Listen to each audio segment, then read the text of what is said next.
ప్రభు అయిన యేసుక్రీస్తు నామములో మీకు సమాధానం కలుగునుగాక. షలోం. సంఖ్యాకాండము 23వ అధ్యాయము 19వ వచనము. ఆయన చెప్పి చేయకుండున దేవుడు ఒక వాగ్దానాన్ని ఇస్తే ఆ వాగ్దానాన్ని నెరవేర్చడానికి దేవుడు సమర్థుడు. గమనించండి ప్రియులరా, హెబ్రీలకు రాసిన పత్రికలో ఒక అద్భుతమైన మాట రాయబడి ఉంటుంది. వాగ్దానము చేసిన దేవుడు నమ్మదగిన దేవుడు.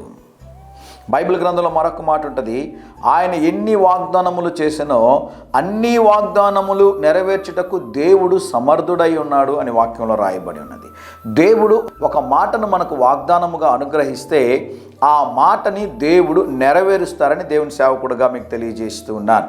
పరిశుద్ధ గ్రంథమైన బైబిల్లో మీరు గమనించినట్లయితే అనేక మంది జీవితంలో దేవుడు వాగ్దానము చేస్తే ఒక్క వాగ్దానము కూడా దేవుడు విడిచిపెట్టకుండా అన్ని వాగ్దానములను దేవుడు నెరవేర్చి ఉన్నాడు. ఈ వాక్యంలో అద్భుతమైన మాట ఉంటుంది చూడండి.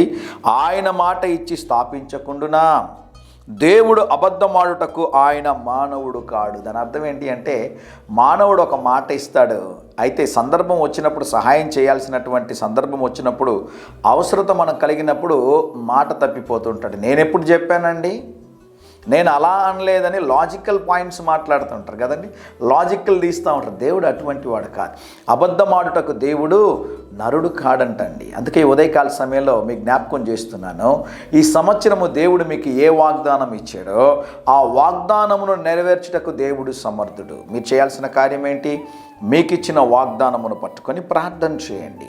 ముందు ఆ వాగ్దానాన్ని నమ్మండి. ప్రభువా, మీరు ఇచ్చిన వాగ్దానాన్ని నమ్ముతూ ఉన్నాను. ప్రతిరోజు ఉదయకాల సమయంలో నోరు తెరచి ఆ వాగ్దానాన్ని క్లెయిమ్ చేయండి. దేవా, నీవు నమ్మదగిన దేవుడవు ప్రభా, మీరు వాగ్దానమును నెరవేర్చుటకు సమర్థుడని మీరు నమ్మినట్లయితే దేవుడు ఈ సంవత్సరము మీకు అనుగ్రహించినటువంటి వాగ్దానము, గడిచినటువంటి సంవత్సరములు దేవుడు మీకు ఇచ్చినటువంటి ప్రతి వాగ్దానమును నా దేవుడు మీ జీవితంలో జరిగించునుగాక. ధైర్యంగా ఈ దినాన్ని ఎదుర్కోండి. దేవుని సన్నిధి మీకు తోడుగా వచ్చునుగాక. ప్రియ పరలోకపు తండ్రి, వాగ్దానము చేసిన దేవుడవి, నమ్మదగిన దేవుడవు ప్రభువా, మా ప్రియులకు మీరు ఇచ్చిన వాగ్దానమును ఈ దినం, ఈ నెల, ఈ సంవత్సరం మీరు నెరవేర్చమని, ఒక అద్భుతము చేయమని యేసు నామములో ప్రార్థిస్తున్నాము తండ్రి. ఆమేన్, ఆమేన్.